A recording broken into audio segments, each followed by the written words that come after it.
Welcome to Hail Varsity Radio, the voice of Husker Nation. Insight, opinion, expertise, with the biggest and best names talking Nebraska across the state. Join the show on Twitter at Hail Varsity and at Schmidt_radio. Call in at 402-466-ESPN or 1-800-825-5865. Here's Chris Schmidt.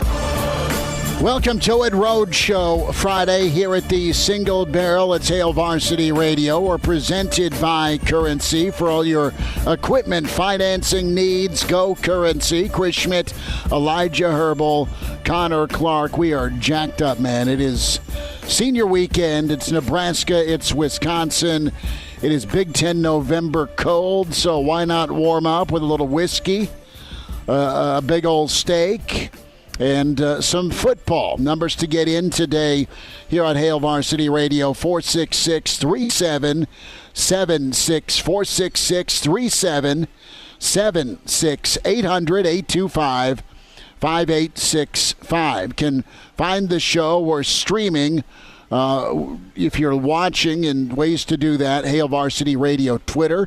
It is still alive. That's incredible. At HVarsity Radio.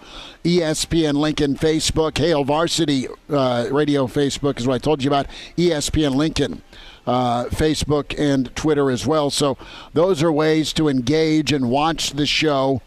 And can always find us on Twitter at Schmidt_radio, at Herbal Essence for Elijah to my right. He is looking like he's rented a wood chipper for the weekend. Connor Clark is warm in the studios. There is he has a bracelet on his ankle, and it beeps if he goes 400 yards away from the studio.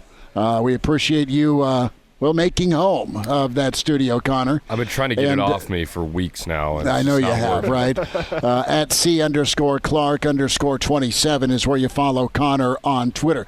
Exciting day. Nebraska's going to have some visitors this weekend, and really excited to talk to just super talented offensive lineman coming up here in about 20 minutes or so. Gage Ginther. Gage is an offensive tackle in Fort Collins. He has been offered by Colorado. He has been offered by Oklahoma State, Oklahoma, Missouri. There's a number of big-time schools that really like him. Nebraska is getting him and his dad, Jonas, to visit this weekend. That is really awesome. And we'll dive into Gage and just where Nebraska can go on that offensive line. Gage, a 2024 prospect. Bill Doleman going to be with us on site, the pride of Fairbury, back from his Big Ten volleyball extravaganza. He'll be down at the Single Barrel with us. And then Brady Oltmans, staff writer for Hail Varsity, will join us. His thoughts on some of the visitors this weekend, the matchup with Wisconsin, and then Clauseborne. Friday forecast commences at 5:40. But you're invited down here to the Single Barrel. Come see us. Come say hi. The final Friday tailgate of the year. We will not go that quietly, though, as we are back here tomorrow morning at 7 a.m., 7 to 9, pregame, and then Real Red Reaction here from the Single Barrel inside the Graduate following Nebraska's, dare I say, victory over Wisconsin. Don't spoil the Friday forecast just yet. We got a while before we get to our predictions for the day. We do. But, guys, let's get into it. You look at Nebraska, Wisconsin. We're not going to beat you over the head with just wowing analysis. At least I won't. But just from a mindset as a Nebraska fan that's going to gear up and be in the stands to say thank you to this senior class when it's 12 degrees and 30-mile-per-hour winds, that is your reality tomorrow. This game, this time of year, for most of us, has meant a lot. Doesn't matter who the opponent is, but typically at this point in the year, it's somebody of substance. Maybe it's Ohio State, maybe it's Wisconsin, maybe it's Iowa, Penn State in past years, Colorado and Oklahoma for me growing up. But this time of year has always meant so much, and the topic this week has been all about pride for Nebraska. That's one thing, if you're a Nebraska fan, you got to be thankful about with Mickey Joseph and his kids, is that they have instilled a ton of pride with what they do, how they do it, and the effort you're going to see tomorrow. It doesn't guarantee a win. They are far from a perfect football team. They're far from a deep football team, but you're going to have to knock them out to beat them. And more times than not this year during this losing streak, it's been Nebraska just getting overpowered by the fourth quarter. It's been Nebraska not having an answer or a playmaker to get some of their other guys the football. And it's been a really wonderful effort for, we'll say, 70% of the football game by the defense until the levee breaks, and it's just too much to take because of possession time. Can that flip at least for 3.5 hours tomorrow? That's a big ask because of what the tendencies told you. The tendency has been, well, Nebraska's going to hang in, Nebraska's going to be in the fight, Nebraska's going to be there towards the end at home, but you couldn't put two halves together against Minnesota. Some broad questions we'll talk about and get into. Coach Alvarez touched on it earlier in the week as far as, what you need to do to win in Lincoln. Our friend Damon Benning touched on it with his Benning Bites as far as, all right, who do you want to emulate if you're Nebraska football? We can dive into that topic a little bit as we move forward today. Also, the silence of the coaching search. A couple more names have maybe popped up just in passing that are out there on social media. And an interesting theory on the Penn State job in relation to Auburn. And maybe that might be part of the pause here with what Matt Rule wants to do. Numbers to get in at 466-3776 or 800-825-5865. Can email Chris at HaleVarsity.com. I hope for these seniors that they get it handled tomorrow. I hope for guys like Trent Hickson and Caleb Tanner that they get it handled tomorrow. They have put in a ton of effort, and life isn't always fair. They've learned that the hard way their time in Lincoln. And the question to me, if Nebraska wants to go home happy on senior day, is how does this offense in particular respond to the weather? I think the defense, we know they're gamers, and we know what Wisconsin's going to do offensively. I don't think it changes the task for the defense. But for the offense, it changes a ton. And I'm going to bring up a quick example here of how you can respond to the weather. Does it bring the best out of you, or does it bring the worst out of you? You look back to that Minnesota game a couple of years ago where Nebraska just did not look ready to go. It was cold. It was snowy. Scott was complaining about the guys wearing sleeves during pregame for some reason, and the guys did not respond well. They didn't look like they wanted to be there. Now, on the flip side, I look at my recent weeks playing Call of Duty at home. We keep our Xbox set up in the coldest room of the house. I'm not sure if this is causation or just correlation, but I've been having my best success on Call of Duty over the past couple weeks in the coldest room of the house. I think it's bringing the best out of me. I'm responding to the adversity, and I'm pushing through. And obviously, I say this a little bit tongue-in-cheek, but what does Nebraska's offense do with the cold weather? Do they accept the fact that, you know what, we're going to have to run the football to find success in this game tomorrow, and we're going to step up to the challenge? We know that we're cold, and if we're cold, that means the defense is cold too. It's all about who can out-tough the other team. And as I said earlier, we know what Wisconsin's offense brings. We know their offensive line is a bunch of tough SOBs, and they're going to out-physical you, or at least attempt to, in a cold-weather football game. That's what they do. But the offensive line for Nebraska, are they going to step up to that challenge and go out there and lay their physicality down to Wisconsin as well? Or are they going to push back and try to get the run game going? Because if Nebraska has to drop back and throw the ball 30 times tomorrow, it's not a winning formula, especially whenever you're looking at kickoff around 12 degrees. But if Nebraska's offense, and particularly the offensive line, can step up to that cold weather challenge, I think Nebraska could be going home happy on senior day. There's going to be some life within this team tomorrow. The question is there life from all 22 guys? Sure, and that's fair. Cotter, the topic of what do you want to be in the Big Ten and a changing Big Ten is another point. Todd chimes in, and Todd, I can read your email, but it would be the last email I read ever. So I'm going to clean this up for radio airplay. Todd says you don't emulate anyone. You just go back to hard-nosed Midwest bleeping football. You and whoever says that are straight up something true story. Good editing. You did an exceptional job cleaning that up, so actually. Todd, I read what I could. Listen, throughout football, wherever you live, you're either chased or chasing. And when Barry Alvarez came into the Big Ten, and there's probably some groans and eye rolls because there's not a lot of love. There's mixed love for Barry Alvarez around Big Red Country because of the OI course thing, right? Get it. But Barry, when he moved to the Big Ten, he wanted to hurt you for 4 quarters, like Nebraska football. Nebraska football built to stop Oklahoma. To win the league, you had to beat Oklahoma. To beat Oklahoma, you had to be good at running the football and stopping the run. Nebraska in later years shifted to be able to defensively be more like Miami, Florida State, some of those schools that were just so fast off the edge to get after the quarterback, and they were talented enough to have effective man coverage. So you can take different pieces, but you borrow from everyone. Everyone borrows from you. It's just this continuous cycle. You'll send coaches down to see what Florida State does. Nebraska did that before they flipped to the 4-3. Nick Saban at Michigan State sent his coaches to Nebraska after getting smoked by Nebraska when he was at Sparty. Okay, and he brought that with him to Alabama and then LSU. How do you build depth? How do you get a line of scrimmage where you can have a second and third team ready to go in case, God forbid, your first-string quarterback has nerve damage? So your second or third team quarterback is good to go. You've got to build to beat who the top dog is. And if you're the top team in the conference, the bigger picture has always been, all right, who are you having to take down in a bowl game back in the day for a national championship?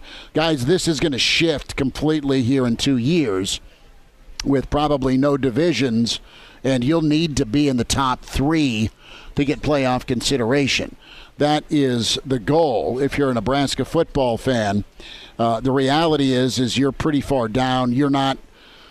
I think there's been missed opportunity with what talent you've had versus how you've coached them up. I think that's a bigger part of the equation. And for Nebraska, to me, get in that mid-range, whoever the next coach is, and then work your way up. Be competitive and have that dream season. But if you end up getting closer to Minnesota sooner rather than later, Wisconsin, back when they're going 9 or 10 wins, sooner rather than later, live in that neighborhood, start beating the teams that you haven't beaten for a lot of years in your West or your Old West division. And then let's talk about Penn State. Let's talk about Ohio State. Let's talk about what Michigan is. Well, yeah, to your point, a rebuild is a process. You can't expect to end up at the finish line with your first step. And I really like your point here about, Minnesota is an attainable goal for this Husker football team in the near future. What Minnesota can do is they can go out and with their facilities, with their support, with PJ Fleck, they can go out recruit the likes of Purdue, Rutgers, Maryland, name your lower level Big Ten foe. They can go out and out recruit those guys, and then they turn that talent into more talent through their development, and they go out and beat those teams, and you occasionally get that 11-1 magical season that Minnesota had. You occasionally get that. Top 10. Exactly. That's your building block, and that might be the next decade for Husker football if the next guy can get it right. But then look at what Michigan did. Michigan was kind of in that same point as of 4 years ago.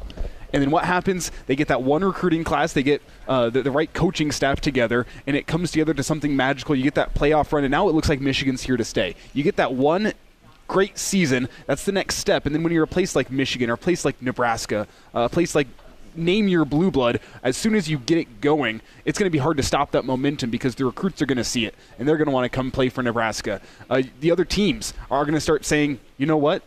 You see Michigan lined up against you. If you're Maryland or you're Indiana, you're kind of expecting something to go wrong. It makes your task throughout the season easier, and it all comes down to the steps Nebraska takes. The first step cannot be Michigan. The first step cannot be Ohio State, but the first step can very realistically be a team like, as you said, Minnesota. It's a reasonable goal. Whenever Minnesota steps on the field for their season, they're going to beat 8 out of the 9 teams that they're expected to beat any given season. You're expecting them to win. They're going to go out and do it for the most part, and then they're going to get that one magical season. And the difference between a place like Nebraska and Minnesota is what can you build from that magical season? What can the momentum be after that to turn you into something special? It's expectations, Connor, right? And that's the arm wrestling match where if you taste a little bit of success at Nebraska You want it to be sustained success and excellence. And right now, I mean, you're in the throes of 6 seasons where you've had losing records. You had losing records in the Big Ten. You've had losing records overall, and you're just not. I'm not saying you're not competitive. You have been, but you haven't beaten teams. Purdue's kind of their own special sauce with their offense and what Braum does, but everybody else kind of wants to out physical you, be tougher than you in the fourth quarter, and be the last man standing in a bar fight to get to Indy, and then can you grab lightning in a bottle with a home game if you're an Iowa or a Purdue or a Minnesota with one of the big bad East teams coming to your place in an October night game? Can you knock them off? That has happened because it's just a gauntlet in this league. So, you know what? How quickly can you build back up? Since you've been down, if you're Nebraska, there is some history here with Illinois. Illinois is now in year 2 of Burt. They are going to win 8 games this year. The other part of this expectation point is where, what is your reset season? We'll continue on. More discussion on the way. Gage Ginther, offensive line recruit for Nebraska, on the way with Hail Varsity. And now, back to Hail Varsity Radio. Back here at the Single Barrel Friday Road Show ahead of Nebraska-Wisconsin. Chris Schmidt, Elijah Herbel, Connor Clark, Hail Varsity Radio, presented by Currency. We have a new fan in the StreamYard, Mohammed. Wants to visit the StreamYard, apparently, and find his way to the Single Barrel. Mohammed, thanks for listening. Let's talk about a visit weekend. Really talented offensive lineman out of Fort Collins, Colorado. Gage Ginther is with us. He is visiting Nebraska this weekend. 2024 offensive line product out of Fossil Ridge in Fort Collins. Gage, thanks for a few minutes today. How are you? Good, you? You doing all right? Do you have us connected, Hello? Gage? Yep. Hello? We got you, Gage. Okay. We will hope this phone line holds. Gage, tell us a little bit about your experience right now. You're a junior at Fossil Ridge, and tell us how the recruiting process has been for you, some of the teams that have reached out to you so far. It's been really good. It's starting to heat up right now.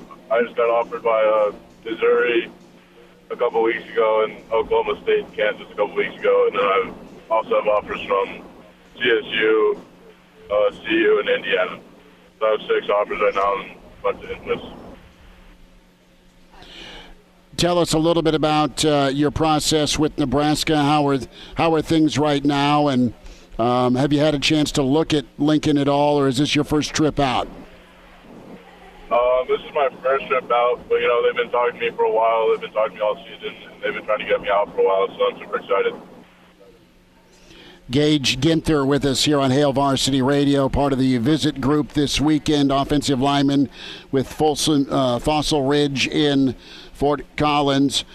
Gage, who have you had most contact with at Nebraska? Who are some of the coaches and support staff that have talked to you, and what's their message been? I talked to Sean Dillon, the recruiting coordinator, mostly. He just talks to me all the time about how my game goes, how the week's been, practice-wise, and just kind of checks up on me every day. Now, Gage, tell me a little bit about being recruited by a program that currently doesn't have a head coach in place. They have the interim head coach in Mickey Joseph. He's got some putting in work, and Husker fans are very happy with what he's been doing. But what is that like? I mean, the consideration process whenever you're being recruited by guys with permanent head coaches that have a plan in place, as opposed to a place like Nebraska, which has a lot of accolades, a lot of fan support, but currently doesn't have a permanent head coach in place. I mean, I know they'll get a good head coach in the future, whether it's Mickey Joseph or another good coach. So, I mean, it doesn't really faze me. It doesn't change my opinion on Nebraska at all. Gage, tell us a little bit about your game, your season, and some of the things you do special on the football field. What's allowed you to kind of thrive and the interest to really peak up between the SEC, the Big 12, and now the Big 10? I think, well, of course, my size and strength have been gifted just genetically, and then I just play nasty and aggressive on the field. I think that's my biggest trait. I'm also probably one of the best athletes on the field always.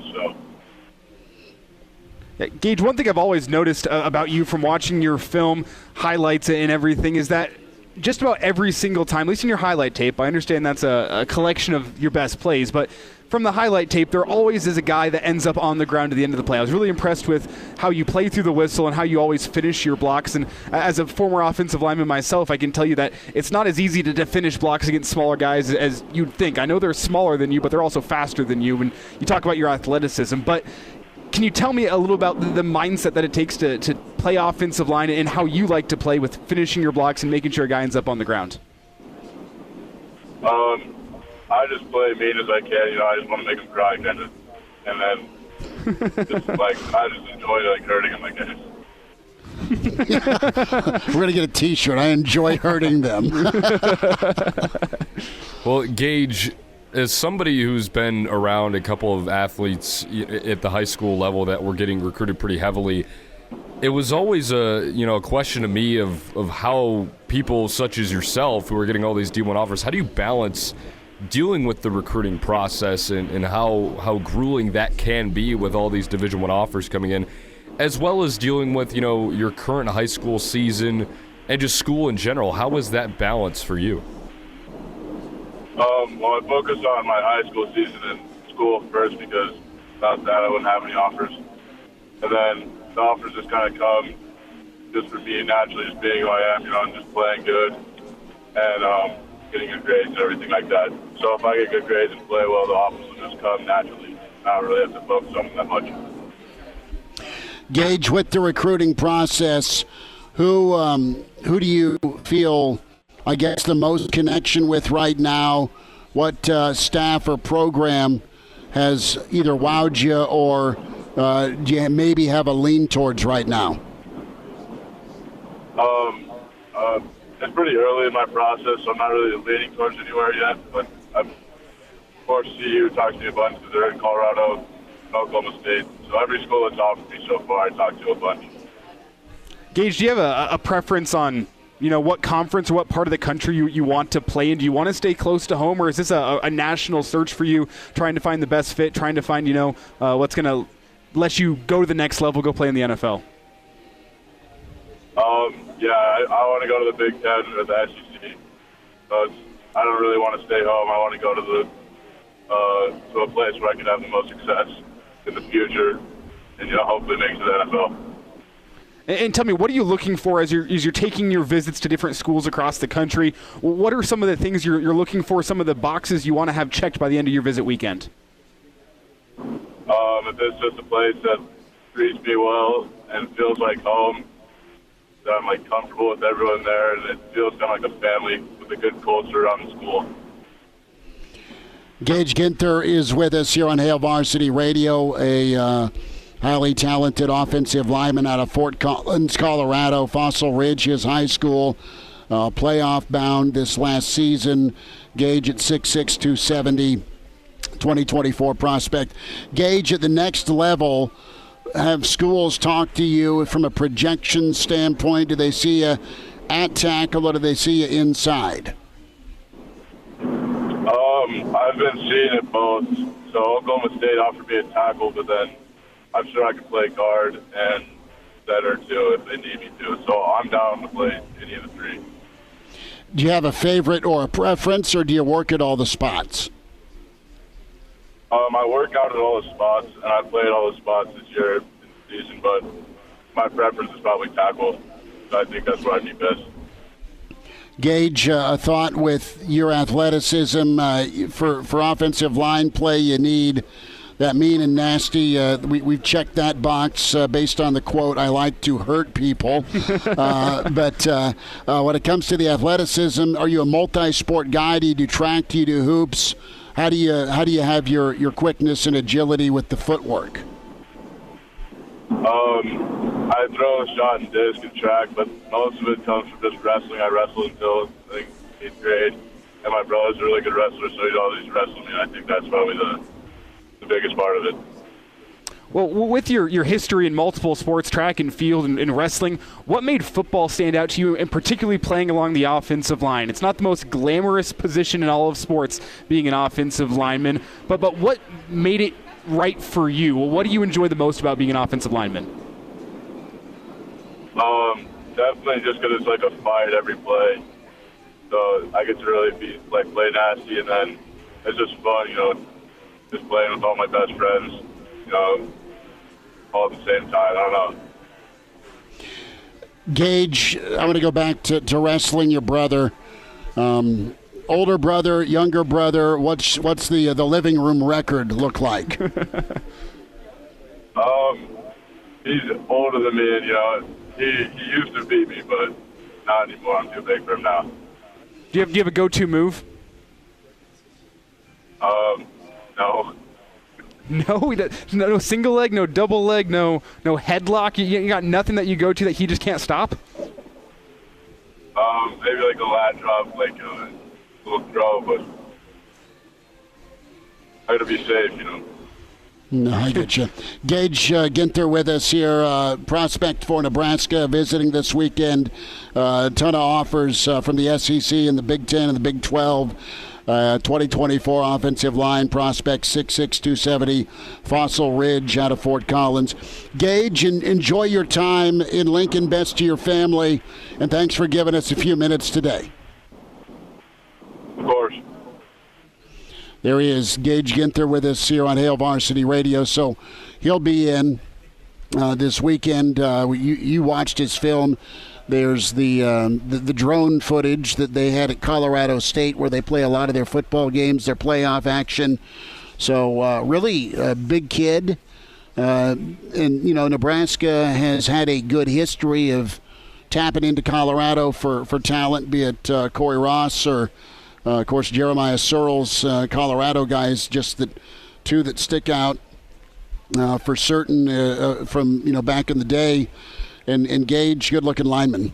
Oh, yeah, and I wasn't kidding. If you go pull up his huddle film, every single play on his highlight tape, the guy he's blocking ends up on the ground, which is as a guy who's 6'6" and 270 pounds, sometimes that gets taken for granted a little bit, but there is a skill to going out and finishing your blocks and playing through the whistle and keeping it within the rules of the game. There is a skill to that, and that just stands out, right off the page. And it reminds me of, look at what Cam Jurgens was doing last year. It felt like just about every single time he got matched up on somebody smaller than him, that guy ended up on the ground. There's that nasty factor that you need to be an offensive lineman, and it sounds kind of,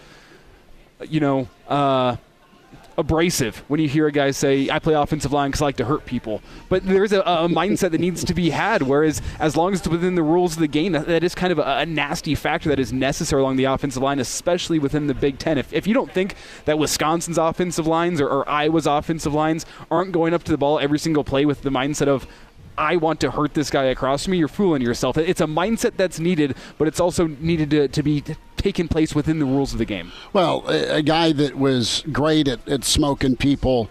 Remember Linderbaum from Iowa? Yes. He was a bowling ball, right? With the Ravens awesome. now. Yeah, they just wanted to hurt people, and yeah, that's the quote of hour one. I want to see him crying. I want to hurt people. Put it on a T-shirt. That's NIL money. within the rules of the game. But and what's really cool too, a little bit of a backstory with the Ginther family. You have the great grandfather of Gage. His great-grandfather, dear fishing buddies with my grandfather. No way. Yeah. Small world. Small world it is. We'll step away. Bill Doleman on the way. Hail Varsity. Here at the Single Barrel, we'll continue on. We're presented by Currency. And now, back to Hail Varsity Radio. Back with you in the Single Barrel. Hail Varsity Radio. We're presented by Currency. Inside the Graduate, you're invited down here till 6 o'clock, and then tomorrow morning, 7 to 9, pregame. And then postgame here, Real Red Reaction. Jeff chimes in. If we win the game tomorrow, that Iowa game gets even bigger, maybe a bowl. Let's get into that for a moment. Well, don't look now, but if Iowa wins their game tomorrow, they could be playing for a Big Ten West crown against Nebraska on Black Friday. Us. Like, that seemed so far out of the question 3 weeks ago. But now Iowa's gotten a little streak. They've gotten hot. If they get a win tomorrow, that game on Black Friday could mean a whole bunch for the Hawkeyes. Well, we'll be on site for it. We will be at the Marriott in Iowa City, right by Kinnick for pregame, noon to 2 on Black Friday, then Real Red Reaction from Iowa City next Friday. We're here till 6 today, as you have an email in we want to touch on from Chad. We were talking about identity. What do you emulate? Todd was wondering, why are we talking about this? Well, there's going to be a next guy. How's the next guy win in the Big Ten? How's the next guy climb the ladder offensively and defensively? There's got to be some sort of philosophy. And if you want to emulate old Nebraska, fine by me. Being able to run the football, get after the quarterback, and stop the run. Chad says, I like what Chadwick does at Coastal Carolina. His offense is running the ball from multiple sets in multiple ways. Defensively, I like Bush and what he's doing here. What do you think? I think Bill Bush needs to stay. I think he's been fantastic. And you had Chad also say, you mentioned Alvarez, the feelings being mixed. How about full-blown hate? I'm good with that. I think there's... Love him or hate him, you cannot deny Barry Alvarez's importance, not only to the Wisconsin football program as a whole, but to the Big Ten as a whole. But Barry has been one of the most important figures in the Big Ten in the past 20 seasons, and love him or hate him, with his relation to Nebraska, you can't deny how important he has been. No, he has been, and there's a feel of sabotage towards Nebraska. And I will say this about that. If you're taking a call from Harvey Perlman, who do you think's a good coach? Barry Alvarez is like, well, Mike Riley is a dude that almost beat me a couple of times, did beat me one time, beat my program. So I don't know how he did it at Oregon State, but he did it. And Eichhorst is a guy I've been impressed with because he's worked for me. Now, that's a suggestion. Didn't go well at all. But, you know, if you're Harvey Perlman, you got to figure out on your own due diligence kind of what your hire is. What kind of hire are you making as a coach? What kind of hire are you making as an AD? And the fact that you continuously screwed things up and you've stuck your nose in to the sports world from the academic side, that's your track record. The problem is he was in charge to make the move. The simplest way to put this is look inward. You can be mad at Barry, but you should be mad at the people who are writing up a contract, offering a contract, getting pen to paper on the contract. Barry making the hire. Barry can give suggestions all he wants, but at the end of the day, he had no power to make any hires for Nebraska over the past 20 years. No. Barry had no factor in that whatsoever. If he gave a recommendation, okay, but he's not the one putting pen to paper. So look inward. You can be mad that Barry's suggesting the wrong guy. The guy didn't work out. Okay, maybe we wish that Wisconsin would have hired that guy instead of Nebraska. Be mad that Harvey's had a chance to make a couple of different hires, right? I mean, Yes. let's just go there. Okay, numbers to get in: 466-377-6800, 825-5865. But a couple of names to get into here from a coaching standpoint. You have Jeff Traylor, University of Texas, San Antonio. That name came up on social media a little bit earlier today. He's 8-2. He's done well down there. Finished the regular season 12-0 last year. I believe he sputtered to the finish line, 2 losses in postseason to finish the year. But again, has another good-looking program down at UTSA this year. Kalen DeBoer, and I've had a chance to talk to Kalen many years ago. This is in 08 and 09, but he was at the university. I believe it was Sioux Falls. That sounds right. I'm going to double-check that. But his record, it's similar to a Lance Leipold where you're at a lower division and you're just winning a ton of national championships. And then he went the hard way. He could have stayed winning ball games, going 12-0 every year, winning NAIA or Division III championships. Am I right? We have University of Sioux Falls. His Where record, he lost 1 game total. Yeah, his conference record was 49-1. DeBoer was. So he gets plucked to Fresno, and he's plucked from Fresno to Indiana,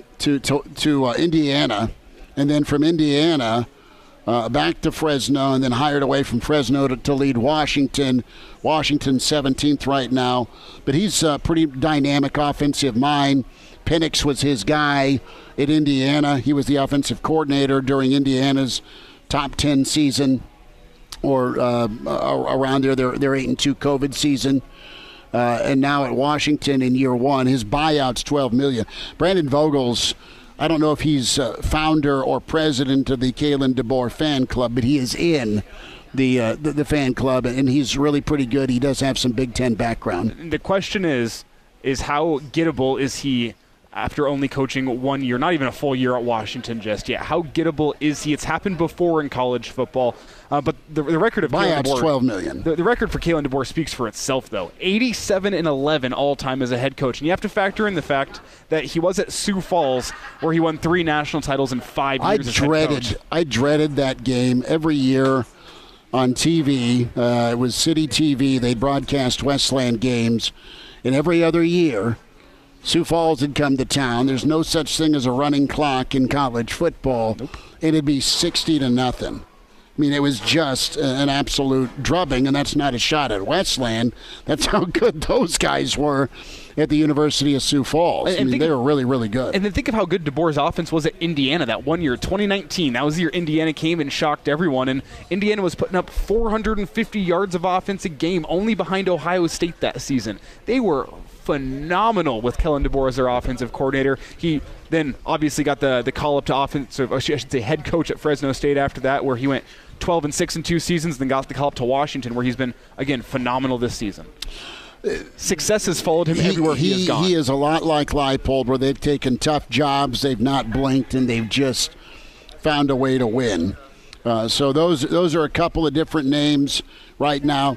We'll get Bill Doleman's take on this because he plays the carousel game very well. He's already pointing at me. I don't know if they're out of Guinness or not. Do you need something to drink? Yeah, okay. But no, right. Doleman's like, and this is pre-Frost firing. He's like, watch out for James Franklin wanting to get the hell out of Penn State. Well, right now you have rumors. Well, rumors and innuendo and insinuation that James Franklin's trying to break out of Unhappy Valley, get down to Auburn, and maybe Matt Rule ends up back home, former linebacker at Penn State. Maybe that's where some of the brakes are being pumped. It's a long way from coming to fruition. Auburn's still got a couple other candidates on the list, but it was really interesting to see James Franklin on the list because I think that would be a home run hire. I think he wants out. I think he wants out of Penn State. His window is closed. With potentially taking down Ohio State. It's gone the other way from three-point ball games. We'll wind down hour one. We invite you down here to the Single Barrel here inside the Graduate Hail Varsity, presented by Currency. And now, back to Hail Varsity Radio. One final time this hour, it's Hail Varsity Radio here at the Single Barrel. You need a whiskey, you need a steak, you need a burger, some sausage. How about breakfast, 7 a.m.? We're back here tomorrow morning. Their breakfast buffet is incredible. We're presented by Currency for all your equipment financing needs. Go Currency. Bill Doleman, about 10 minutes away. Reminder about your friends at Red Zone Tickets, selling fun. Since 2001, you have tickets you want to buy or sell. Nebraska football, Husker volleyball, and, of course, basketball season is underway. Nebraska basketball, Creighton hoops, theater tickets, concert tickets, and the College World Series. Say you got the old deny from Taylor Swift. I'm sure your friends at Red Zone Tickets can take care of you. They are Omaha proud, they are local, and an A+ Better Business Bureau rating. 100% guarantee on all orders. You'll get authentic tickets, and you'll be able to cross that item off your bucket list and create those memories. It's all about the experience, right? And Red Zone Tickets have been providing those to you and for you since 2001. Log on today, redzonetickets.com, redzonetickets.com. Let's go to the phones. Paul's been patient. Paul, thanks for calling. Welcome into Hail Varsity, bud. Go ahead. Hey, guys, 2 questions for you. First, and it's just breaking my heart, are the tea leaves indicating that it's not going to be Mickey simply because if it were, wouldn't they have announced it by now that it's him? Yes. Yep, absolutely. They make that announcement. I know. I think they want to go the experience route, and I understand that, but I think you got to look at your team as well. If you really don't get a yes from your top 3 candidates or top 2 candidates, do you really look at reconsidering? We don't know really the inner workings or where Trev's at, other than he's happy where things are. And I bless his heart for keeping it under wraps. We don't need that circus, even though I think I've been hearing the Calliope lately. Second question for you. Okay, we need to build the offensive line. We need to build the defensive line. I think it's more important that we have those assistant coaches than we have the head coach. And I got 2 names for you, absolute home runs. What are your thoughts? Bill Callahan, Bo Pelini. I love that. You know what, Paul? I love it, and I don't know that they you ever owe get. us, don't they? Actually, we have owed them, and they're all both paid in full. But exactly. no, Billy sees. Let's get the band back together. Yeah, that would work. No, I think if you're going to, I think the offensive line coach to go get or add, because it would be a really good thing to have 2 offensive line coaches like they used to, and have 2 defensive line coaches like you used to. And Paul, thanks for the call. We're up against a break. But I think you look at Coach Garrison. If you're going to bring somebody back, that's a good option. Right, and listen, Raiola, by all accounts, has been working the guys the right way, so that's not a shot at him. You just have the situation they're in on the offensive line right now. But I think Garrison's a guy you really look at defensive line-wise. Coach O was as good as it gets on the offensive line. I know he's got $18 million to just kick it. There'd have to be some sort of favor going on there, I think, to get Coach O to come back, Coach Young. But maybe he just misses football and wants a nice, I shouldn't say easy role, but a lower stress role. He's on a beach in Destin right now saying, "Go Tigers." All right, hour 2, Bill Doleman on the way. It's Hail Varsity, presented by Currency. Welcome to Hail Varsity Radio, the voice of Husker Nation. Insight, opinion, expertise, with the biggest and best names talking Nebraska across the state. Join the show on Twitter at Hail Varsity and at Schmidt_radio. Call in at 402-466-ESPN or 1-800-825-5865. Here's Chris Schmidt. Back with you, Tower 2, Hail Varsity Radio. We're presented by Currency. For all your equipment financing needs, go Currency. Inside the single barrel, Chris Schmidt, Elijah Herbel, Connor Clark, the Pride of Fairbury back courtside. Bill Doleman with us, back from Big Ten volleyball. Brady Oltmans coming up here in 25 minutes. Clauseborne and the forecast. It is the interim bowl. It is the showdown between the 2 big reds, and one trying to get to 6, one trying to sneak in with the old GPA. Bill Doleman, it's cold. It's November football weather. How you doing, dude? Well, you'd like to think that perhaps the chilly weather would be an advantage for the Huskers, but you've got a team coming from Wisconsin. So they might be thinking it's a little balmy. They laugh at this. Yeah, they're probably somewhat amused as they come in on Iditarod sleds. Yeah, them and their woolly mammoths just pull up to the door and say, "Sleeves? Yeah. What are those?" Yeah. Bill, let's get the silly season kicked off here for hour 2, and talk more coaching carousel. I saw Sam Pittman's name come back earlier in the week. So where's your bingo? There. Where's your bingo card at right now? Well, my bingo card once again points back to my brilliance on all of this, because what's transpired You've in the said last James week. Franklin since September, as far as maybe not being an unhappy Valley in a year. Well, the reason I pointed to James Franklin on September 12th was I thought, again, not that he's coming to Nebraska. Not here, but moving. Right. Domino. Exactly. that he might be the kind of coach with a good contract, but with there's always that feeling that sometimes the time is just right for a move. Brian Kelly did it last year. 7-year itch. Yeah, exactly. Leaving LSU. Lincoln Riley, somewhat inexplicably, other than the money that was thrown at him, which has been taken away by California taxes, but nevertheless, Lincoln Riley, time to move on and do something different, leaving Oklahoma for USC. Sometimes you just get that sense that there's going to be, that somebody's feeling the time to move on. And I thought James Franklin is the kind of character guy that would relate well with Trev Alberts. Not saying that he was going to be the guy, but that's the kind of person and a splash hire that you might be able to make. One of the reasons I pointed at James Franklin, he signed with Jimmy Sexton. And if you do a deep enough dive into college football coaching and changes, Jimmy Sexton is the super agent for college football coaches. He's with CAA, one of the largest agency conglomerates in the entire world. He made that change last year in October. Okay, if you're set in Happy Valley, and even though you got a nice new contract, why would you hire a super agent at that point? His name was bandied about for USC. His name was thrown around for Texas, even though Sarkisian had the job, but people were unhappy with him. I'm thinking there's got to be something to the itch. He right? wants out. Right.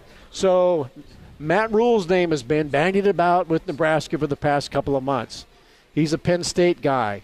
And if you're Matt Rule and you've got $40 million in every pocket in your pants, maybe you sit back and think, that job might be opening up this year, next year, a couple years. I got the money. I don't necessarily need to go take a job to get a job like Bill Callahan did to Nebraska. Rule can sit back and wait to see if something happens, and he gets his ultimate dream job at his alma mater where he would be beloved, and Franklin gets to move on and scratch the itch someplace else. Franklin's name today has been associated with the Auburn job. Makes a lot of sense to me. And Rule, if he wants to get back into coaching, that's where he's immediately going to get back into coaching. You're Auburn, and you have seen James the last 2 years trash you in your backyard, win a tight one 2 years ago. Mm-hmm. You've also seen him do the impossible, and that's take Vandy to a 9-win season a couple of different times in the SEC East, not West, but that thing's going to get blown up anyway because everyone's going to start going divisionless. Mm-hmm. So you have your top 3 or 4 vying for the 12 spots in the playoffs in 2 years. So you've got background in the SEC. Franklin was a Maryland guy under Ralph Friedgen, then went to Vandy to get his head job, did well at Vandy, and then ended up doing great things at Penn State, broke through, beat Penn State, beat Ohio State. Now has seen that window kind of shut where they're competitive for a while, but eventually it's Ohio State by 3 touchdowns or more. And they always have that game in late September, early October, where they lose to Purdue or they lose to Maryland or they lose that game. Or they're now getting trashed by Michigan. Right. They go from the top 15 in the country with, we're going to be in the Big Ten championship game, and then they stub their toe, and then they run into Michigan and or Ohio State, and then they get boat raced, and then they end up in the Citrus Bowl. They're 10-3. Every year, 9-4 or 8-5, and then they really start to get restless. He's a great coach, and he's a great guy. I met him down in Houston, and would be a great representative here. He would be really good at Auburn to settle down, all that's gone on there with the Brian Harsin debacle. He doesn't have the necessarily excitement and the charisma of Cadillac Williams, but James Franklin at Auburn would be great. James Franklin at Nebraska would be great. James Franklin at Arizona State would be great at this stage of his career to give him a jump start and to have successes that may not be national championship type successes, but he would run a very, very good program. Bill, with all this potential craziness that could be forthcoming in the coaching carousel, and it's all potential right now with James Franklin and whatever dominoes that would lead to, but if you're Trev Alberts, would you be looking to get your coach hired before the craziness, get it all out of the way, or would you wait for the craziness to happen and see if you can take advantage of some of the unpredictability that could come after the season? I didn't know he hasn't hired him already, and he's just waiting to make the announcement. I mean, again, you go back to Lincoln Riley and USC a year ago. USC was brilliant in the way it It made its coaching change with Clay Helton, whether you like it or not, being fired in September. Hilton goes away, and I've said it many times on this show, and other people have agreed with me, that the Oklahoma State-Oklahoma game didn't end, and somebody pick up the phone from USC and say, hey, do you want the USC job? And 2 hours later, he's got the gig. Because leading up to kickoff of the Oklahoma State-Oklahoma game a year ago, Lincoln Riley was going to LSU. Everybody thought that, and nobody had an idea who was going to USC, except maybe James Franklin, right? When that game ended, or Matt Campbell. Or Matt Campbell, but 2 hours after the Oklahoma State game last year, Lincoln Riley's the coach. That did not just happen. Nobody is going to convince me that USC didn't pick up the phone, in September and say, Lincoln Riley, what do you think? I think a lot. Okay, we'll just play out the season and we'll make the announcement. Who knows? Maybe Nebraska has done that as well. And you're just waiting for the season to come to an end on November 25th or 26th, and the announcement gets made. So who's to say they don't have their guy already? And again, Trev Alberts said, I will talk to a lot of people. Maybe he did talk to Matt Rule. Maybe he did talk to Urban Meyer. Maybe he did talk to Sam Pittman. You're never, ever going to know who was on the list that people keep talking about, because I think there's no list. That list is like the contract for Frosty. Right. A little bit. Well, Professor Doleman, Bill Doleman is here with us on Hail Varsity Radio today. You're not in my class yet, but you'll probably get He's getting the brownie points now. You'll probably get a C+, so go ahead. That's it? Come on. Jeez. Promise?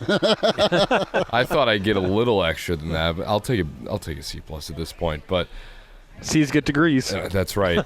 But do you think it's a good thing that, how quiet the athletic department has been during this? Because I think so, and I'm just curious to get your thoughts. What are your thoughts on them being quiet about this entire procedure? It's a silence mean. It has been very well done. It speaks volumes about the respect that the people in the athletic department have given Trev, that he has earned from his staff. If he can keep it that close to those who may know what's going on, may have a intimate idea of what's going on, or may just on the periphery have an idea. But the fact that people have been that tight-lipped and things have been as disciplined as they have been is a testament to his leadership, one. On the other hand, that also speaks volumes to anybody who potentially is a candidate or would be interested in the job. When you see how well he has managed this and has been able to maintain the discipline that it takes to go through a search like this at a high-profile institution like Nebraska. It has been remarkable to me, and I'm not sure that past athletic directors, mainly Sean Eichhorst or Steve Peterson, certainly couldn't keep everything in line. But Trev has, his staff has, for the most part, high level and entry level alike. And I think that speaks not just to him, but it will also speak to candidates and people who are interested in working at Nebraska, that the boss can be trusted with keeping things, personnel matters, close to the vest when they need to be, and the rest of the staff is that disciplined. I think it's been brilliant. USC did it last year with Lincoln Riley, not to give them much credit, but I think this has been very well done. Bill Doleman here. We're at the Single Barrel Hail Varsity Radio Roadshow Friday. Final Friday Roadshow here for home football senior day tomorrow. We're here at 7 a.m. for weekend edition Hail Varsity Radio pregame. And then Real Red Reaction follows immediately after Nebraska-Wisconsin at Bill Doleman, where you find the Pride of Fairbury on Twitter, Chris Schmidt, Connor Clark, and forecast coming up here with Clauseborne. Bill, let's dive into a couple of newer names that have floated around, and I like the domino potential here, guys, with, say, Franklin Bolts, Penn State. There's two jobs that Matt Rule has wanted his whole life. New York City kid, loves the Giants, didn't get that. Former Penn State linebacker, would love to go back to Happy Valley. I get those too. But say the dominoes start falling and Rule's cooled. What do you believe about Lance, about Kleiman, And then DeBoer, a guy that's from Sioux Falls, did well at Indiana. We kind of laid it out. His name's come up a bit. His buyout's $12 million. Only been at Washington for a year, but super, super talented guy, Midwest guy. I've been a big fan of his for a long time, and I when everything was going down a year ago and things weren't looking really good in the Scott Frost era, I thought, right, Kalen go DeBoer, get him now from Fresno. Yeah, right, exactly. But would people think, well, that's a great hire? People would go, who is that? And probably wouldn't be accepted around here. Now he's at Washington after 1 year. Everybody's going, well, that's the guy, right? But I think he's a great coach, and I think he's probably looking at the future of the Pac-12 going, I don't know if this I'm either is moving in with you or I can just jump now. right. So I would doubt that he leaves unless it's for the absolute right opportunity. He would also fall in line with, again, the character of the kind of guy that Trev Alberts would be looking for and could, really build something pretty special for a long, long time. Lance's name was right out there, but again, all these names were thrown out there by media types for the most part. Mm-hmm. Trev didn't go, here's my list. And people think that there's a list. Maybe there was a Watergate. There is no list. Maybe there's a Watergate break-in and the whiteboard was left. Right, but there is no list for people to say Matt Rule is the front runner. Again, Trev might have talked to him. Trev might have talked to Kyle Whittingham at Utah, whose name has popped up again this week. In terms of recruiting and building a program, Kyle Whittingham's name is going to go on the field in Salt Lake City. He's like Tom Osborne. I have a hard time believing at 63 that he would be willing to make a move. But Trev has said, I'm going to talk to people about how to get this thing done and how to get it done right and who to talk to. Well, Bill, what's your take on what Trev Alberts had to say a couple days ago about the admiration across the country that he's found for a place like Nebraska? He said that surprised him within the process, and I think there's two ways you can take that. One is that, there's more interest in this Husker job than some people might think based on the recent results, or the other way you can take it is a friend zone type scenario where you go, yeah, we have a lot of admiration. I'm not going to come coach there, but a lot of admiration for what you're doing. The friend zone take. Great way of putting that. There's still, I say this every year. Nebraska is still a prominent program. It still matters to college football. If it didn't, with this whole coaching search, remember from day one, who are the candidates in Nebraska? All of the big names that are out there to make the next move. Matt Campbell, Lance Leipold, da-da-da-da-da. Who's the next head coach at Colorado? Well, the assistant coach at Illinois is pretty good. Maybe Eric Bieniemy, who hasn't gotten a job out of Kansas City. Who are the candidates at Arizona State? Well, maybe this assistant. No, all of the big names that would be potentially available in this coaching cycle have all been associated with Nebraska because it matters. And the same can be said for Auburn. Mm-hmm. It's even though it's a little brother to Alabama within the state and in the SEC, it still garners the attention of the biggest names that could be available that might be interested in that program. And Nebraska continues to be right in there. So it does not surprise me. I think that there are probably some coaches that go, you know what, that's a great gig, but it intimidates people. You're 3-9 or whatever you're going to be, and there's still going to be 85,000 people at the game tomorrow. It still matters. And some coaches would go, it matters and I want to be a part of that. Some might say, I can't handle the pressure. I'm going to be happy where I'm at, coaching in Seattle or wherever the case might be, and they might be intimidated. It is still a big job that matters, and some are up to the game and some aren't. We'll talk with Brady Oltmans, staff writer from Hail Varsity, get his take. He's talked to a number of agents here with the Nebraska search, and get his take on Saturday kickoff. More Bill Doleman, of course. You need a refill already? No, I was just saying Mickey Joseph is one who would not be intimidated by Mickey's the job. Absolutely a guy we still smile about, and he'll lead his guys onto the field tomorrow for Senior Day. Hail Varsity continues yes, I do from need the single one. barrel. He's in his 30s, but sounds like he was born with a stogie in one hand and a brew in the other. Now, say my name. It's Schmidt on Hail Varsity Radio. I got the body of a taut, preteen Swedish boy. Back with you at Hail Varsity. We're here at the single barrel. Matt weighs in now that Bill's back stateside. you might not want to let him on the show too much unless you want some stiff competition for the Nebraska Sportscaster of the Year award. Matt, who do you think I bribed to be able to get it? Bill's got like 70 of them on his mantle. So there you go. But thank you, Matt, for watching out for me. We say hi to Brady Oltmans with HailVarsity.com and magazine. Brady is bundled up because 'tis the season. I'm looking at a picture right now of David Lee Roth, mid-'80s, in Iowa City, as he was there to see a Hawkeyes game in November, or probably not November, but anytime Diamond Dave is pictured on Twitter, it's a good thing. Brady, let's talk about offense and style that Nebraska needs or you'd be good with them going to in reference to this coaching carousel. And we talked with Coach Alvarez earlier in the week, and you can totally be the old Nebraska. Is there somebody out there that would fit the old Nebraska type mentality here that can come be the head coach? I know Mickey and Bushy both have that mentality. Yeah, no, that's interesting. I think that you could go with a guy like Sonny Dykes. I really like. I mean, what he's done at TCU has been really kind of amazing. But I know some of the names that are thrown out there. It's a different game now, so you're going to have more pass naturally. But run between the tackles, do something similar to what Wisconsin has done successfully over the last 10 years. And Ohio State and Michigan are a good benchmark of what's successful, what works while still being modern in the Big Ten.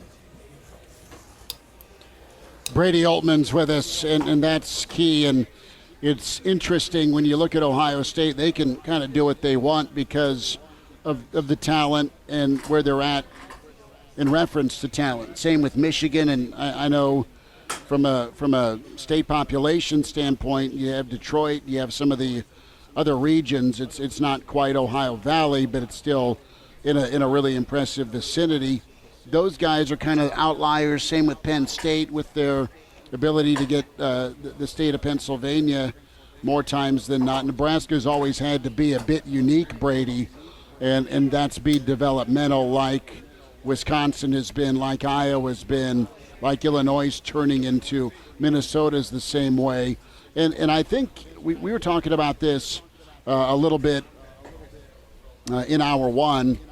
And Minnesota's really a pretty good, and I didn't think I'd ever say this in my life, but that's where things are at right now. Minnesota's, they know what they are. They have a good identity, and they're just rough and tough on the lines of scrimmage. They run the football, and they can have a season where they rise up and knock off a top 10 and, hey, maybe even become a top 10.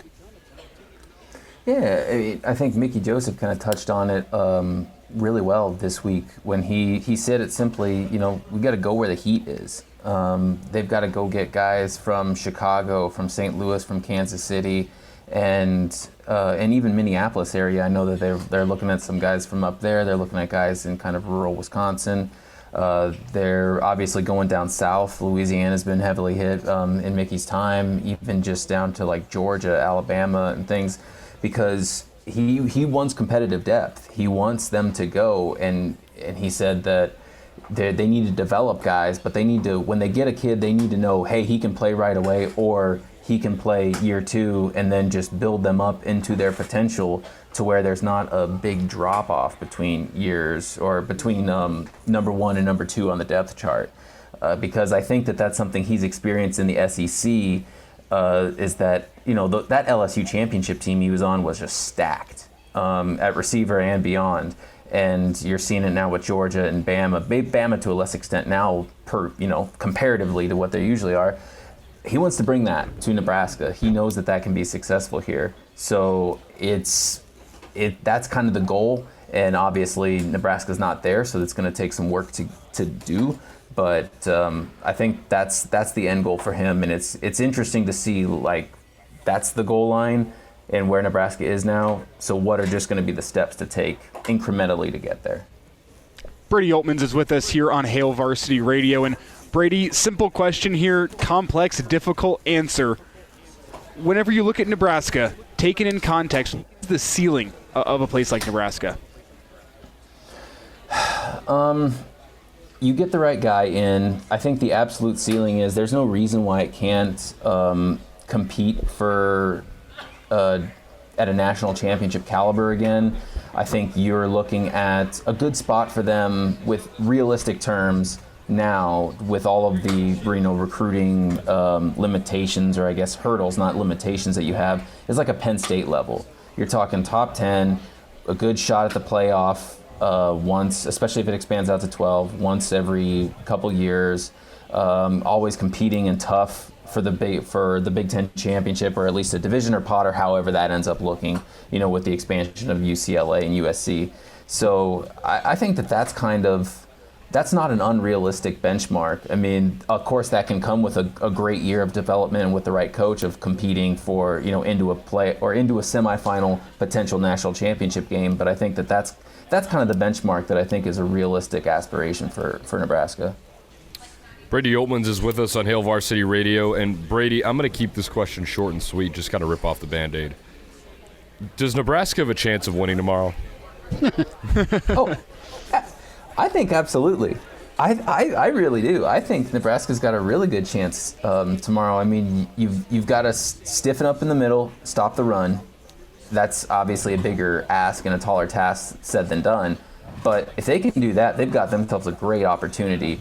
I mean, Wisconsin's pass game, their vertical pass game, leaves a little bit to be desired. I mean, they've coughed up the ball a lot. So if you can force them into turnovers, if Casey's back there, if Logan's taking snaps, whoever it may be, again, because it's going to be so cold, Mickey's going to stress handing the ball off now. If that happens or not, what remains to be seen.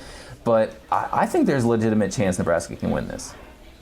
Real quick, if Whipple's throwing the football too often, does Mickey move him towards the sideline out of the booth again? I wonder if the last week's ordeal with Whipple has kind of not humbled him, but kind of helped him cooperate more and helped him communicate better with the staff. But we'll see how that turns out.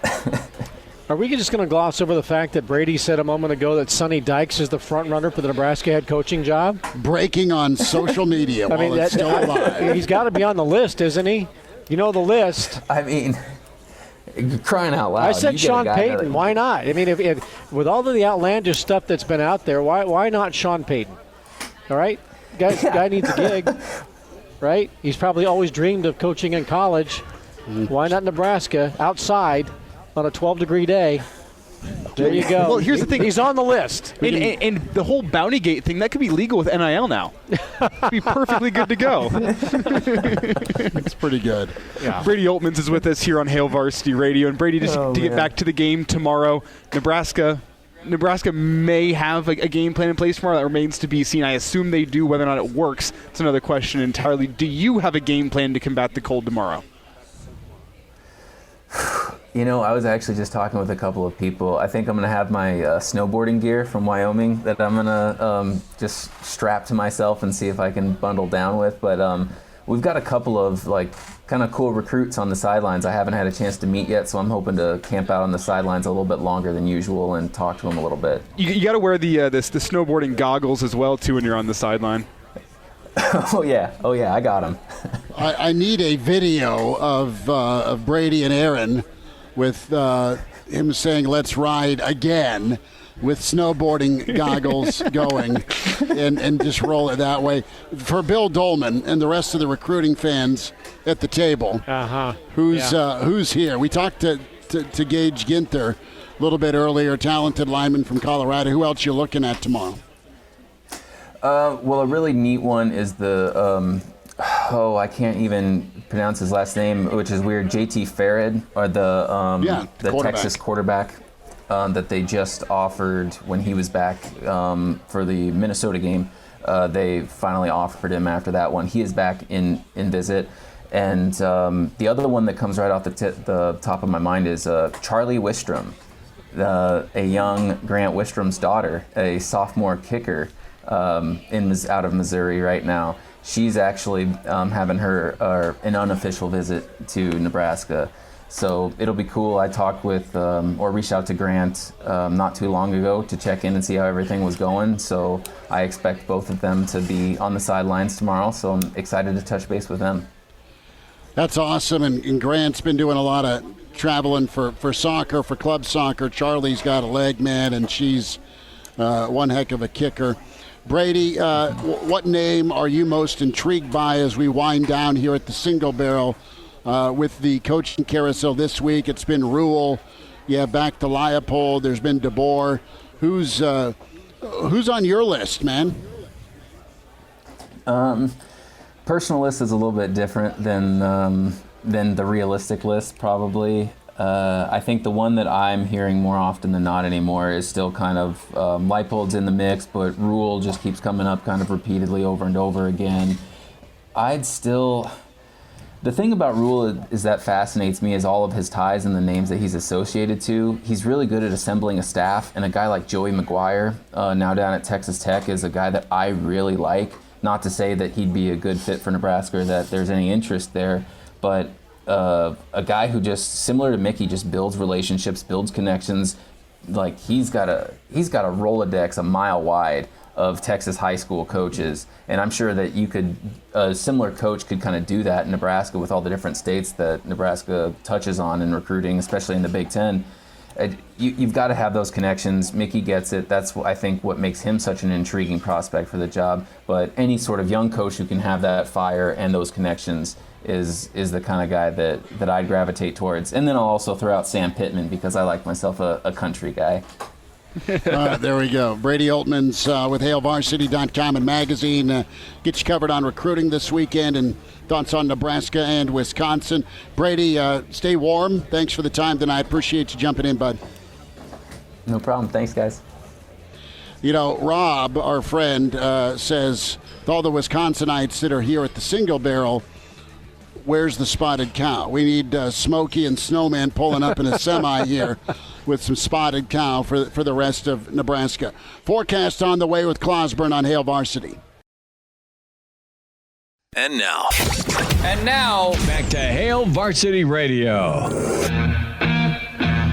Back with you, it's Hail Varsity Radio. We are presented by Currency. Chris Schmidt, Elijah Herbel, Connor Clark, and Bill Doleman, proud of Fairbury, NBC Sports. The professor is here. It is that time for the Friday forecast here at the Single Barrel, our final Friday road show here at the Single Barrel for football season. Back here tomorrow morning for the weekend edition, pregame 7 to 9. Come get your breakfast buffet going. Get a warm cup of coffee, 250 whiskeys to choose from that can keep you warm into that first quarter. So I hear. Do we have Clauseborne with us? Claus, how are we? Well, I'm doing okay. If you don't mind, I want to address some things that I've seen on message boards recently. I will not be the head coach for the next 3 years because Matt Rule is slated to be the head coach. Lance Leipold will be running things in North Stadium, and Matt Campbell will be running this program into the ground. We're taking all three, and that'll be that. And for the guy who asked on the message boards if anybody knew who I was, sir, you will never know. I am the Lizard King, so keep wishing. There we have it. Claus says we're taking all three. Let's. I think it's bigger news that he's announcing he's the Lizard King. Yeah, he can do anything. A little Jim Morrison. He was tribute. on the list. Yes, for the Lizard King. Clauseborne is 7th on the list behind. Who would Claus be behind? Jim Morrison. Jim Morrison. Okay, good answer. Ray Manzarek. Okay, Baylor hosting TCU. Does TCU keep on keeping on? Fairly certain they're probably going to clinch a spot in the Big 12 title game. They want to find their way to the playoff. We have said no to TCU before. It's got to stop this weekend. It's got to stop this weekend. It does not. TCU gets the win in Baylor, and 2.5's the line. They'll do it by a touchdown. 28-21. Give me TCU. Elijah. Yeah, I'm with you on this one after being wrong about TCU last week, and I believe 2 weeks before that as well. I'm tired of picking against TCU. Even if I'm wrong, I'd rather pick on TCU's side just to get back on the good graces of the Horned Frog fans I know. So let's go TCU 24, Baylor 24, a 10-point win for TCU. They're a good football team. Connor Clark. I think TCU wins and covers on the road. I'll give them a touchdown victory, 35-28. Bill Doleman. With this being potentially Dave Aranda's last game as the head coach of the Baylor Bears, I think they're distracted. I think TCU has it going on. They're 2.5-point favorites, so I think they cover 32.5 to 17. Okay, Claus, what do you like here, TCU or Baylor? Well, I don't know if you fellas know this, but this is a bit of a homecoming for TCU. Texas Christian University and Baylor actually used to be in the same town. And then in 1910, TCU moved to Fort Worth because their campus burned down. And as you fellas have learned through history, once the fire starts, it's a good idea to get out of Waco. So that's what they did. I knew it was coming too. Wow. I think in their return, they win this ball game 34-21. Off to Minneapolis we go. I knew it was coming. Gophers -2.5. Iowa better, but still not great. Less than 200 yards of total offense against Whiskey last week. I think the Gophers get this done. The new quarterback will spark them. Their defense is still good, and it's still the Iowa offense. Low scoring. 13-6. Give me Minnesota. I'm going to go with Iowa in this one. After all the bad mouth we've been doing Iowa's offense this season, it would just be so Iowa of them to get a backdoor right into the Big Ten championship game. I hope it doesn't happen. Something tells me it will. So I'm going to take Iowa in this football game. 17-13, the Hawkeyes get the win, thanks to some big plays from their defense. Connor. I'm in on Minnesota's quarterback, Ethan Kaliakmanis, the pride of Antioch, Illinois. I think Minnesota covers, and I will take them 21-14. Shout out to the Sequoias. Okay, Bill Doleman. With this being PJ Fleck's potentially his last game at Minnesota before moving on to take a head coaching job elsewhere, I think Minnesota will be distracted. Maybe he'll take the Iowa job since Kirk Ferentz, this could potentially be, I'm just going to say this the entire show, right? I think Minnesota's probably got it rolling. I think with Iowa's win over Wisconsin, that's the high point of their season. So I'm going to take Minnesota 32.5, 17. 32 points against the Iowa defense. Okay. 32.5. They're 2.5-point favorites, so everything's 32.5 today. Claus, what happens here, Minnesota or Iowa? Well, I think Iowa has an unfair advantage in the Battle of the Floyd of Rosedale. That's this game, right? The Floyd of Rosedale? It is. Yeah, I think Iowa has an unfair advantage because I think it's a tradition for the men of Iowa to fight each other for a pig after a six-pack of Busch Light just about every Saturday night. So I'll take Iowa in this one, 17 and Minnesota 13. Battle of Hollywood, SC and UCLA. SC's got a chance here to put a run together for the playoff. Notre Dame looms after the Bruins and then a Pac-12 title game. But first things first, give me Chip Kelly, give me the rushing offense, give me the Bruins, even though they stubbed their toe last weekend. 31-27, a win and outright win for the Bruins. Elijah. Yeah, when was the last time a USC-UCLA game meant this much? That's weird 1989, Rodney Peete versus Troy Aikman. Glad you knew that off the top of your head, because I sure as hell didn't. This is a fun matchup. It's USC and their track speed versus UCLA, their rushing attack, physicality, dare I say. I think the track speed comes out on top. USC is a very good football team this year in contention for a playoff. UCLA is not. I'm going to take USC, a win and a slight cover, 31-28. USC gets it done. Connor. USC gets it done in front of the quote-unquote sellout at the Rose Bowl this weekend, which is about 20,000 short. And I think they'll win by 10. I'll give them a 41-31 win. Wow. Bill. I really believe this. If the UC Board of Regents does not allow UCLA to go to the Big Ten, I think Chip Kelly will get out of UCLA sooner rather than later. But I think USC is actually pretty good, minus their running back who got hurt. But I like them winning by 14 over Chip Kelly. I think last week's stubbing of the toe will linger. Claus, what happens, SC or UCLA? Well, I like Bill's point a lot. You know, I'm a big fan of John Wooden, as you fellas know. And he famously, at the start of every year, before practice, would have the boys learn how to properly tie their shoes. And if the California Board of Regents blocks UCLA's move to the Big Ten, I think they ought to bring somebody back to teach them that class, because I don't think they're smart enough to handle anything more complex than Velcro. So, that said, a lot of distractions at UCLA. USC wins this one fairly large margin, 38-21. All right, SC by 17, says Claus. We'll wrap up here as we wind down from the single barrel. As Hail Varsity Radio on the road on the docket, Utah at Oregon, and also Wisconsin and Nebraska minus 10.5. Want to remind you about buckling up. The driver has one job: eyes straight ahead and buckle. The driver's one job: arrive safely. This message from the Nebraska Department of Highway Safety Office. Winding it down, Chris Schmidt, Elijah Herbel, Connor Clark, Bill Doleman, and Clauseborne. Forecast rolls forward with Hail Varsity, presented by Currency. Miss us? Come here, brother. Give me a hug. Bring it in for the real thing.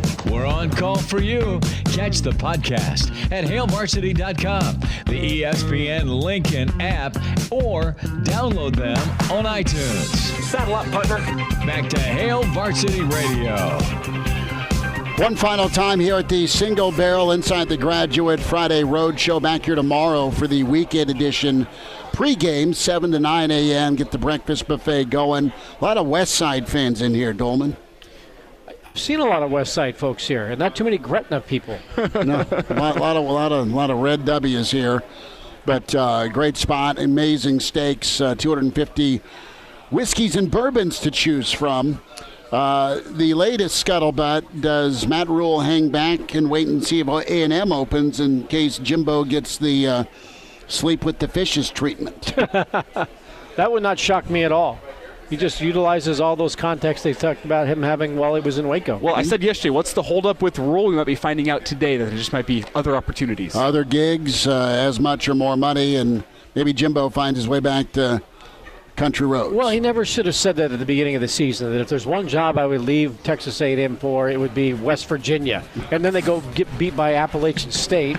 That was like, Danny Nee when he said, I never felt at home here, I'm going to go to Rutgers. Well, Danny Nee's dog at the time, his new puppy, was named Jersey. So we welcome Clauseborne back in. Let's get back to the forecast. Utah at Oregon, minus 2.5. I think Oregon's going to feel Utah. I like Winningham and the Utes 31-27. A tight win for Utah. Elijah.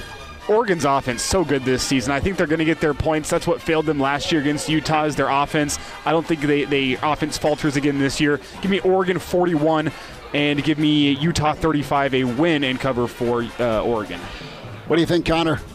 31-28 Ducks at home. I like them. Okay, Bill. I'm big on Kyle Whittingham in his last game as the head coach. No, I'm kidding. He'll never leave Utah.